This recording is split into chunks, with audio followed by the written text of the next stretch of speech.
खमा गणिसा ये लास्ट जो वीडियो था उसी का सेकंड पार्ट है, क्योंकि वो बहुत ज़्यादा लॉन्ग हो गई थी, तो ये सेकंड पार्ट में उसी को कंटिन्यू किया गया है।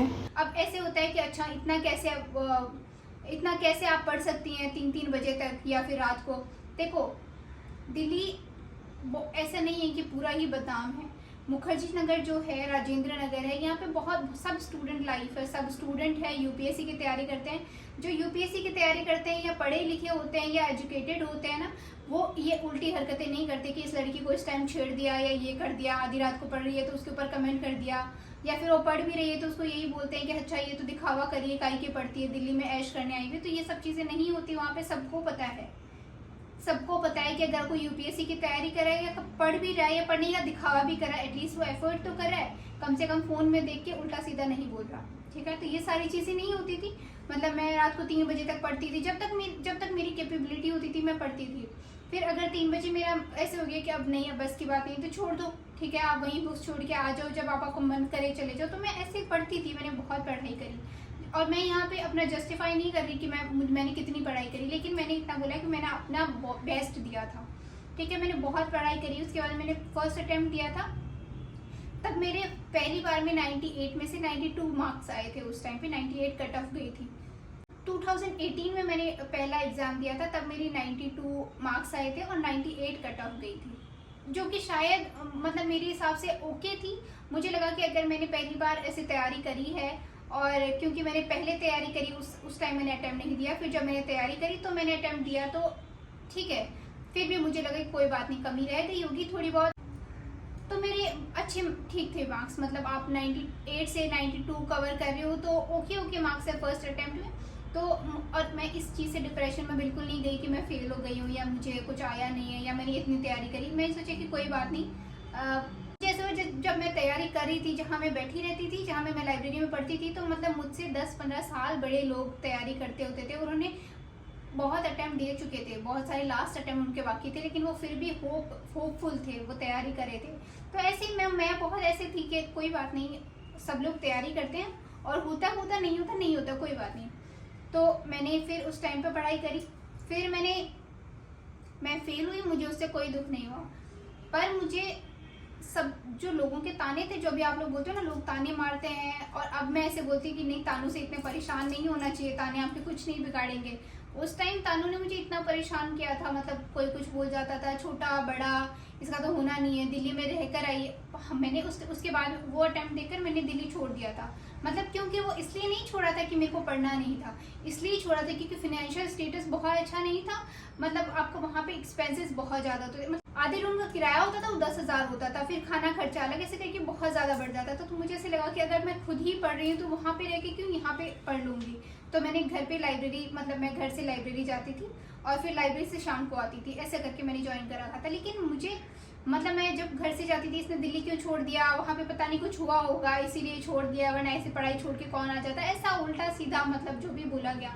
मतलब उसके बाद में ऐसे हो गया था कि अगर मैं 10 घंटे पढ़ती थी तो मुझसे 10 घंटे में एक पेपर, 10 घंटे में पढ़ के पूरा पेपर मैंने किताब पढ़ दी है, लेकिन जब मैं उसको वापस रिवाइज कर दी तो मुझे एक अक्षर नहीं आता था। वो होता है कि आप दिमाग आपका कहीं और प्रेजेंट होता है, आपका प्रेजेंस ऑफ माइंड वहाँ है ही नहीं। वो चीज़ होती है कि आपको लोग जो ताने होते हैं वो परेशान करते हैं, पर उससे आप जितना ओवरकम कर ले उतना ज़्यादा सही है, क्योंकि अगर आप वही सब चीज़ें करते जाएंगे तो आपको क्लियर नहीं होगा। और वो साल फिर मैंने उस साल अटेम्प्ट भी दिया, पर वो साल तो मेरा बिल्कुल ऐसे गया था ना, मतलब मैंने 3-4 महीने बिल्कुल पढ़ाई ही नहीं करी थी, मेरा बिल्कुल नहीं हुआ। मतलब मैं लाइब्रेरी शुरू में जाती थी, उसके बाद में ऐसे हो गया लाइब्रेरी जाती भी थी तो मेरी पढ़ाई नहीं हुई। सेकेंड अटेम्प्ट मेरा अच्छा नहीं हुआ था, मतलब मेरी तैयारी ठीक से नहीं। पर फिर मैंने सोचा नहीं, ऐसे नहीं करना है, ऐसे बिल्कुल नहीं करना है, मैंने पढ़ना भी है, और लोगों का क्या है, लोग तो ऐसे ही करते रहेंगे। फिर मैंने वापस पढ़ाई करी। हाँ, लेकिन मेरा यूपीएससी में नहीं हुआ, पर मेरा उस साल नेट क्लियर हुआ था। मतलब मैंने नेट का एग्ज़ाम दिया था और नेट मेरा क्लियर हो गया था उस टाइम पे। तो मुझे ऐसे हुआ कि ठीक है, और क्योंकि मैंने ऑप्शनल की बहुत अच्छे से तैयारी करी थी तो उसकी वजह से मेरा नेट हो गया था, और मैंने हिस्ट्री पे बहुत ज़्यादा फोकस भी किया था। पर मेरा सीसेट अच्छा नहीं हुआ था सेकेंड अटैम्प्ट में, तो मुझे ऐसे हो गया कि नहीं, अभी नहीं हुआ। ठीक है, तो पर मैंने फिर उस टाइम आरएएस दिया था, आरएएस प्री मैंने दिया था, मेरा प्री क्लियर हो गया था। ठीक है, उसके बाद मैंने मेंस दिया, मेरा मेंस नहीं हुआ। ठीक है। तो भी चलो कोई बात नहीं, फिर लेकिन मैंने ओवरकम कर लिया। मतलब मुझे ऐसे हो गया, मुझे लोगों के तानों से फ़र्क पड़ना बंद हो गया। मतलब और लोग नहीं, बहुत घर के बहुत क्लोज वन जो होते हैं वो भी आपको बोलते जाते हैं, बहुत छोटे जो आपसे होते हैं वो भी बोल देते हैं। तो ऐसे करके बहुत सारी चीज़ें आपको अफेक्ट करती है। जब आपको पता है आपके पास 6 अटैम्प्ट है, गिनती के अटैम्प्ट हैं आप, तो मैंने ऑलरेडी 2 दे दिए थे, अब मुझे 4 खराब नहीं करने थे अपने, ठीक है।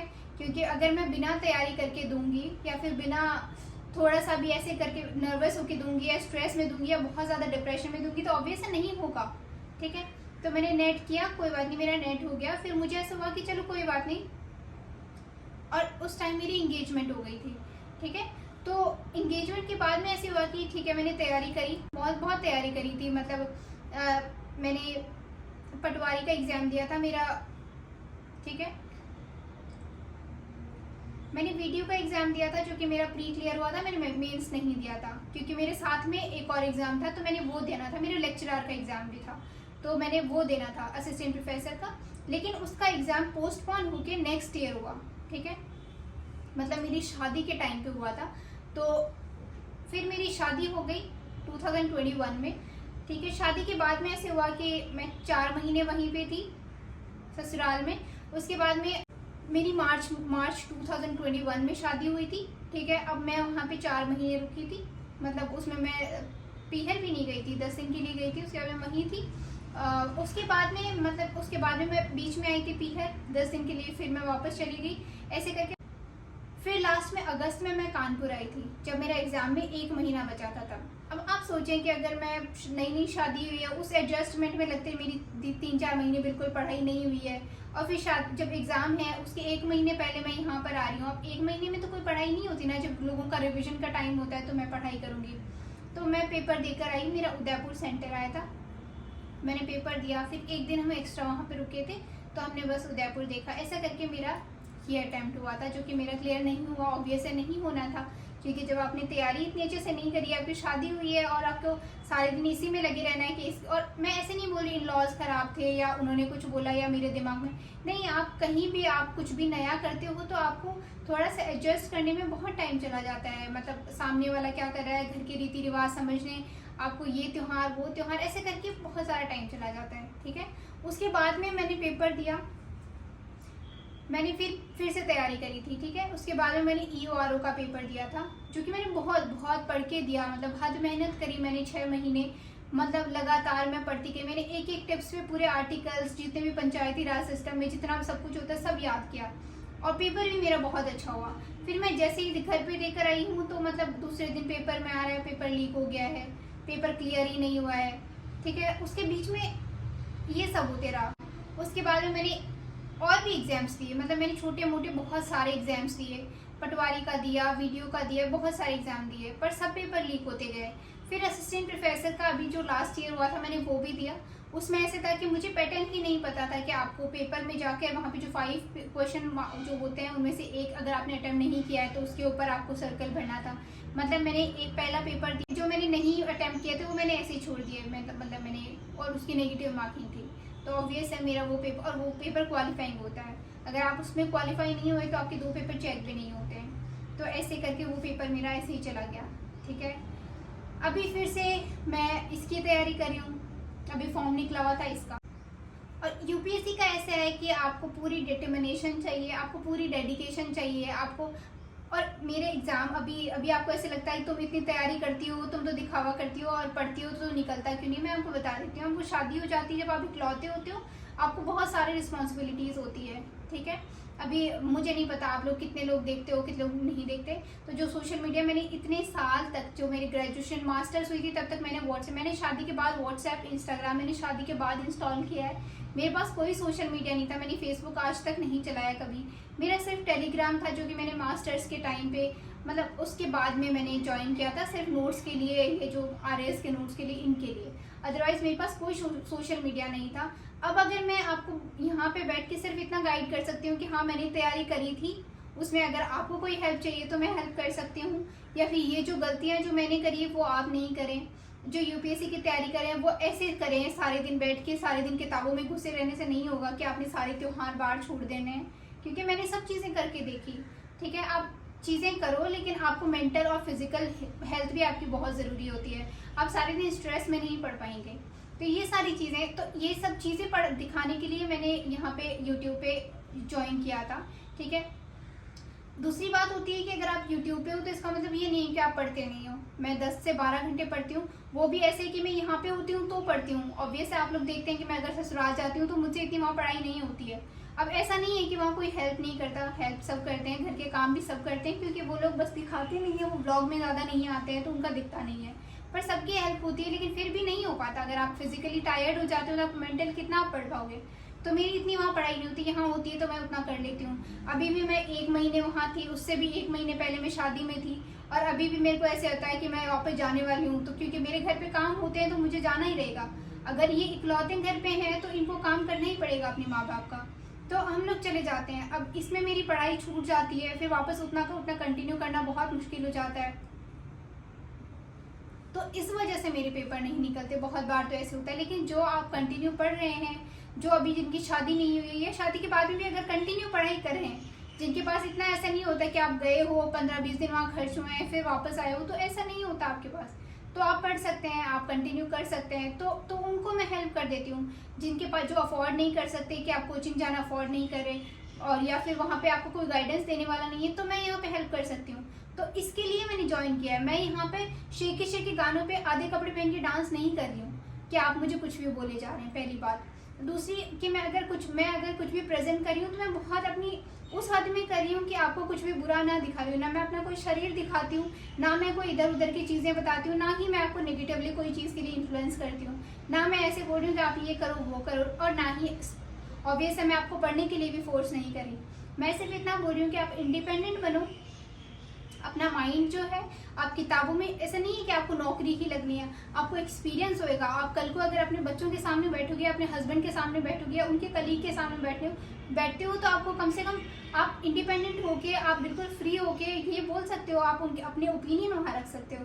तो ये होती है पढ़ाई की इंपॉर्टेंस। अब इसमें ये नहीं है कि आपकी सरकारी नौकरी नहीं लगी, आपने इतनी मेहनत करी है, तो सरकारी नौकरी नहीं लगी, लेकिन एक्सपीरियंस तो मिला। मैंने इतनी पढ़ाई करी है, मैंने इतना तजुर्बा लिया है, एटलीस्ट मैं आपको बता सकती हूँ, मैं आपको गाइड कर सकती हूँ, मैं आपको काउंसिल भी कर सकती हूँ।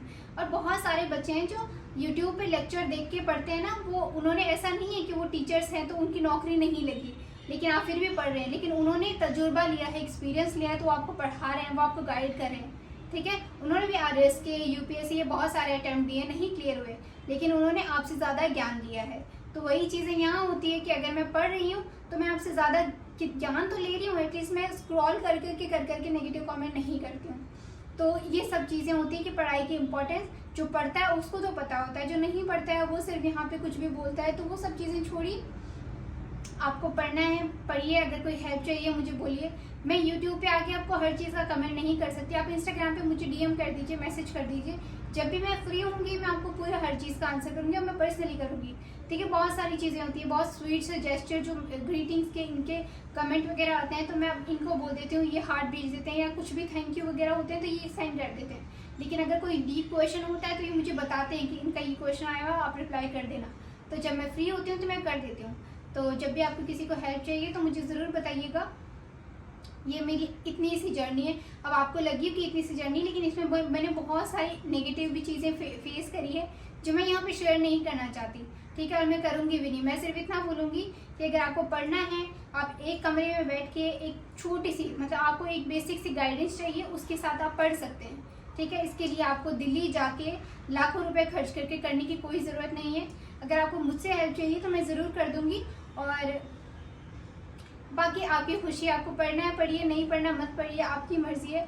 बस खुश रहिए, क्योंकि बहुत सारी बड़ी बड़ी पोजीशन पे जाके IAS IPS बन के भी खुश नहीं रहते हैं। तो उसकी जगह जहाँ हैं खुश रहिए, पढ़िए। आपको पढ़ना है पढ़िए, नहीं पढ़ना मत पढ़िए, ज्ञान लीजिए, तजुर्बा लीजिए, एक्सपीरियंस गेन कीजिए। ये ज़रूरी होता है लाइफ में। आप बैठ के सास ने क्या कहा, ननद ने क्या कहा, इसकी चुगली उसकी चुगली, ये सब करने की बजाय अगर आप ये बोलेंगे ना कि भारत में ऐसा हुआ, हमारे पीछे ऐसा हुआ था, और हमने आगे अपने देश को कैसे लेकर जाना है, या हमारे बच्चों का फ्यूचर कैसा हुआ, तो वो चीज़ें आपके लिए ज़्यादा रिलेटेबल रहेगी और ज़्यादा ज़रूरी रहेगी। तो ये मेरा छोटा सा बड़ा सा, पता नहीं कितना बड़ा ब्लॉग हो गया, ये मेरी छोटी सी स्टोरी थी। और इस बीच में मैंने बहुत सारी चीज़ें खोई है, बहुत सारी चीज़ें गेन की है। मैंने पढ़ाई करके ज्ञान बहुत एक्सपीरियंस किया है।